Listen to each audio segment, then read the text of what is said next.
Hello everyone, welcome to my YouTube channel exam qualify. आज हम लोग आरआरबी एनटीपीसी में पूछे गए 18 जून 2025 के सिर्फ 3 का एनालिसिस करने वाले हैं, तो वीडियो में लास्ट तक बने रहें। चलिए आज का वीडियो शुरू करते हैं।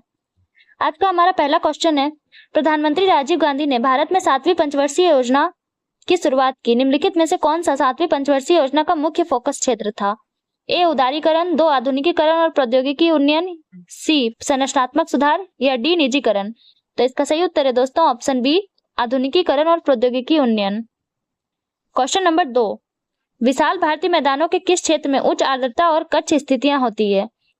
ए भांगर, बी भाबर, सी डेल्टा या डी तराई। तो ऑप्शन डी तराई इसका सही उत्तर है। क्वेश्चन नंबर 3, 2024 के जम्मू और कश्मीर विधानसभा चुनाव के बाद किसे उप मुख्यमंत्री नियुक्त किया गया और वह किस राजनीतिक दल का प्रतिनिधित्व करते हैं? ए गुलाम मोहम्मद मीर, भारतीय राष्ट्रीय कांग्रेस, बी रविंदर रैना, भारतीय जनता पार्टी, सी सुरेंद्र कुमार चौधरी, भारतीय राष्ट्र कांग्रेस या डी सुरेंद्र कुमार चौधरी, जम्मू और कश्मीर नेशनल कॉन्फ्रेंस। तो इसका सही उत्तर है दोस्तों ऑप्शन डी, सुरेंद्र कुमार चौधरी, जम्मू और Kashmir national conference. Question number 4, Oscar 2025 के लिए भारत के आधिकारिक प्रविष्टि के रूप में निम्नलिखित में से किस फिल्म को चुना गया था? ए जवान, बी बारबी फेल, सी एनिमल या डी लापता लेडीज। तो इसका सही उत्तर है दोस्तों ऑप्शन डी, लापता लेडीज। क्वेश्चन नंबर 5, विद्युत परिपथों में पीसीबी का पूर्ण रूप क्या है? A peripheral circuit bridge, B printed circuit board, C process control board या डी प्रोग्राम्ड कंट्रोल बेस। तो इसका सही उत्तर है option B, printed circuit board. Question number 6, March 2025 में भारत सरकार द्वारा वित्तीय वर्ष 2024-25 में लघु मूल्य वाले यूपीआई लेनदेन को प्रोत्साहित करने हेतु बैंकों के लिए डैश की प्रोत्साहन योजना शुरू की गई। ए 1600 करोड़, बी 1700 करोड़, सी 1800 करोड़ या डी 1500 करोड़। तो इसका सही उत्तर है दोस्तों option D, 1500 crore. Question number 7, भारतीय विज्ञान संस्थान के किस विभाग ने एमआर अनुप्रयोगों के लिए सिंथेटिक छवि निर्माण पर 2025 अनुसंधान परियोजना का नेतृत्व किया? ए यांत्रिक अभियांत्रिकी विभाग, बी कृत्रिम ज्ञान विभाग, सी डिजाइन और विनिर्माण विभाग या डी कंप्यूटर विज्ञान विभाग। तो इसका सही उत्तर है दोस्तों ऑप्शन सी, डिजाइन और विनिर्माण विभाग। क्वेश्चन नंबर 8, भारत के शुष्क क्षेत्रों में सीधे पौधों की जड़ों तक सिंचाई जल पहुंचाकर जल संरक्षण के लिए आमतौर पर किस सिंचाई प्रणाली का उपयोग किया जाता है?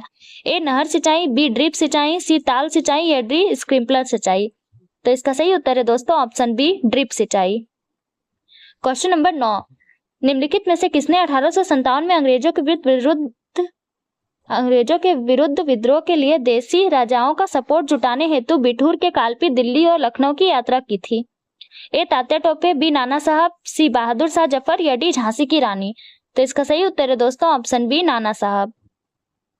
Question number 10, MS power point में स्लाइड साइज का निर्धारित करते समय आस्पेक्ट रेशियो सेटिंग जैसे 16:9, 4:3 का क्या महत्व है? तो इसका सही उत्तर है दोस्तों ऑप्शन बी, यह स्क्रीन पर प्रदर्शित स्लाइड के अनुपात को परिभाषित करता है और कंटेंट किस प्रकार रखा जाएगा तथा विभिन्न डिस्प्ले डिवाइसों पर यह किस प्रकार दिखाई देगा को प्रभावित करता है। क्वेश्चन नंबर 11, 14वें संशोधन अधिनियम 1962 के तहत भारत में किस केंद्र शासित प्रदेश को शामिल किया गया? ए गोवा, बी दमन और दीव, सी पुदुचेरी या डी लक्षद्वीप। तो इसका सही उत्तर है option C, Puducherry. Question number 12, दिए गए विधेयकों में से किन विधेयकों के लिए भारत के राष्ट्रपति संसद के दोनों सदनों की संयुक्त बैठक बुला सकते हैं? एक साधारण विधेयक, 2 धन विधेयक, 3 संविधान संशोधन विधेयक। तो इसका सही उत्तर होगा दोस्तों ऑप्शन बी, केवल एक धन विधेयक,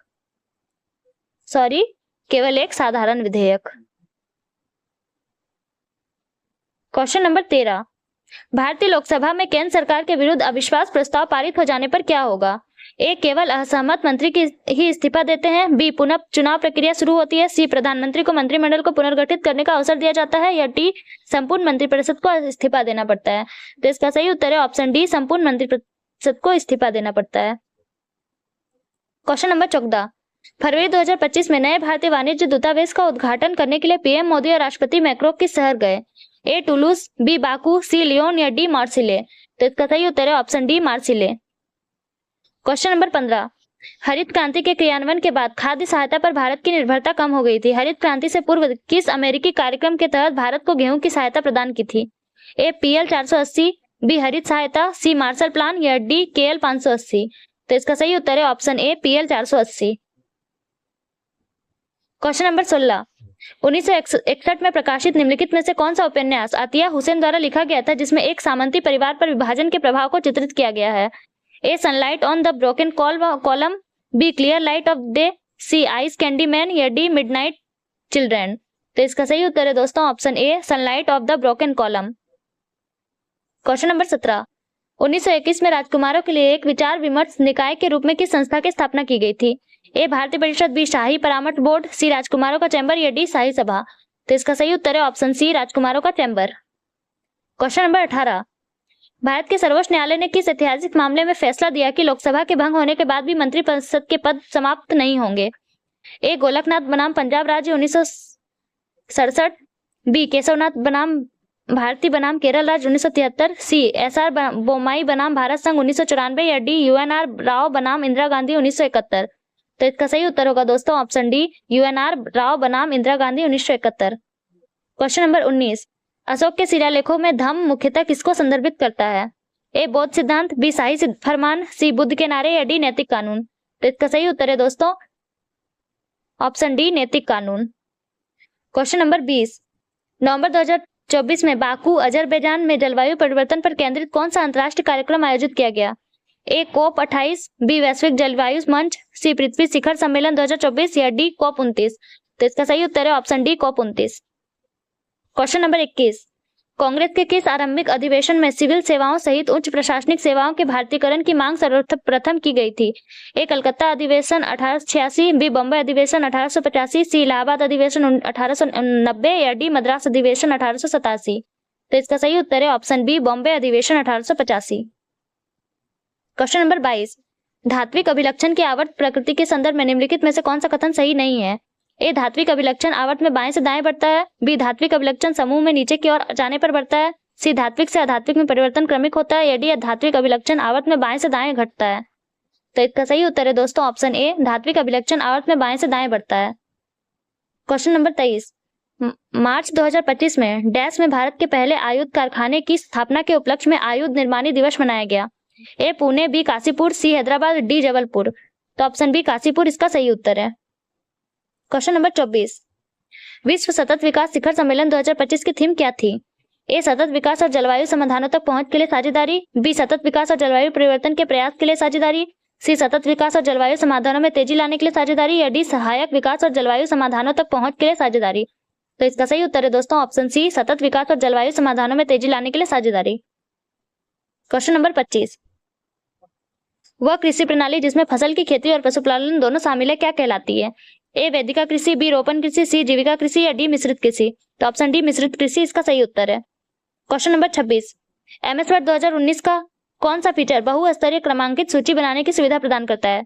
ए increase indent button, B change styles option, C define new multi level list या डी फॉर्मेट पेंटर। तो इसका सही उत्तर है दोस्तों option C define new multi level list.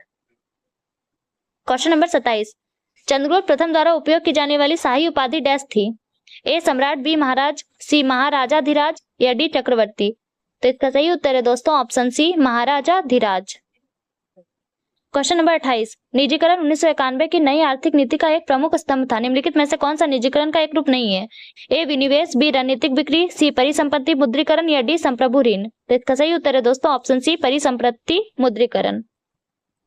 Question number 29, निम्नलिखित में से कौन सी क्रिया विंडोज डेस्कटॉप पर एक नया फोल्डर बनाएगी? ए Alt+ टैब दबाना, बी रिसाइकल बिन आइकन पर क्लिक करना, सी कंट्रोल पर F दबाना या डी डेस्कटॉप पर राइट क्लिक करके न्यू फोल्डर चुनना। तो इसका सही उत्तर है ऑप्शन डी डेस्कटॉप पर राइट क्लिक करके न्यू फोल्डर चुनना। क्वेश्चन नंबर 3, शीतकाल में भारत की जलवायु को प्रभावित करने वाली जेट धाराओं की सामान्य दिशा क्या होती है? ए पश्चिम से पूर्व, बी दक्षिण पश्चिम से उत्तर पूर्व, सी पूरब से पश्चिम या डी दक्षिण पूर्व से उत्तर पश्चिम। तो इसका सही उत्तर है ऑप्शन ए पश्चिम से पूर्व। क्वेश्चन नंबर 31, भारत की दूरसंचार क्रांति उदारीकरण का एक प्रमुख परिणाम है। दूरसंचार क्षेत्र की देखरेख के लिए 1997 में किस नियामक प्राधिकरण की स्थापना की गई थी?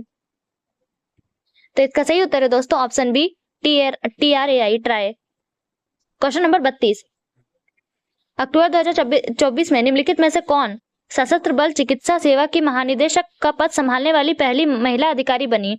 ए विजया किशोर हटाकर, बी अंजू राठी राणा, सी दीना मेहता या डी आरती सरीन। तो इसका सही उत्तर है ऑप्शन डी आरती सरीन। क्वेश्चन नंबर 33, निम्नलिखित में से किस टाइप की मेमोरी को सॉलिड स्टेट स्टोरेज भी कहा जाता है? A cache memory, B flash memory, C प्राथमिक मेमोरी या D crystal storage.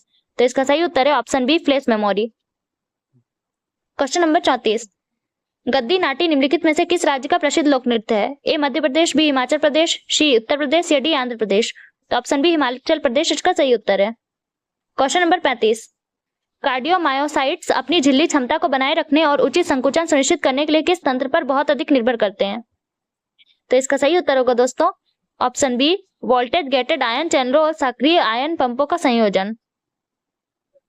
Question number 36, मार्च 2025 तक प्राप्त जानकारी के अनुसार कौन से भारतीय राज्य CITI CDRA परियोजना के अंतर्गत शामिल हैं? ए गुजरात, हरियाणा, पंजाब, बी तमिलनाडु, कर्नाटक, केरल, सी ओडिशा, पश्चिम बंगाल, असम या डी राजस्थान, मध्य प्रदेश, महाराष्ट्र। तो ऑप्शन डी राजस्थान, मध्य प्रदेश, महाराष्ट्र इसका सही उत्तर है। क्वेश्चन नंबर 37, निम्नलिखित में से कौन सा युग्म अम्ल क्षारीय संयुग्मी युग है? ए HCl और Cl2, बी H+ और O2-, सी NH4+ या NH3, डी H2O और H2O2। तो इसका सही उत्तर है दोस्तों ऑप्शन सी NH4+ और NH3। क्वेश्चन नंबर 38, भारत में केंद्रीय मंत्रिमंडल द्वारा अपने समन्वय कार्यों के भाग के रूप में किन दो नीतिगत क्षेत्रों का स्पष्ट रूप से प्रबंधन किया जाता है? ए विदेश संबंध एवं रक्षा, बी शिक्षा एवं स्वास्थ्य, सी पर्यटन एवं खेल, डी कृषि एवं श्रम। तो ऑप्शन ए विदेश संबंध एवं रक्षा इसका सही उत्तर है। क्वेश्चन नंबर 39, अप्रैल 2025 में भारत ने हिमालय बौद्ध मठों में एक मानकीकृत पाठ्यक्रम लागू किया। इस पहल का प्राथमिक उद्देश्य क्या था? ए सीमावर्ती क्षेत्रों में मठों की संख्या कम करना, बी मठों को धर्मनिरपेक्ष स्कूल में बदलना, सी चीनी भाषा शिक्षा को बढ़ावा देना या डी पारंपरिक शिक्षाओं के साथ आधुनिक विषयों को एकीकृत करना। तो ऑप्शन सी चीनी भाषाओं शिक्षा को बढ़ावा देना इसका सही उत्तर है। क्वेश्चन नंबर 40, 2024 के हरियाणा विधानसभा चुनाव के संबंध में निम्नलिखित में से कौन सा कथन सही है? पहला कथन है भाजपा ने हरियाणा में लगातार तीसरी बार सरकार बनाई। दूसरा कथन है भारतीय राष्ट्रीय लोकदल INLD में चुनाव में 2 सीटें हासिल की। तीसरा है निर्दलीय उम्मीदवारों ने विधानसभा में 5 से अधिक सीटें हासिल की। या चौथा है हरियाणा विधानसभा में बहुमत का आंकड़ा 48 सीटों का था। तो इसका सही उत्तर है दोस्तों ऑप्शन ए केवल 1 और 2। तो दोस्तों आज का वीडियो यहीं समाप्त होता है। अगर आपको हमारा वीडियो पसंद आया तो वीडियो को लाइक करें, कमेंट करें, सब्सक्राइब करें, साथ ही बेल आइकन को प्रेस करना ना भूलें ताकि हमारी ऐसी वीडियो आप तक पहुंचती रहे। चलिए मिलते हैं अगले वीडियो में। Thank you.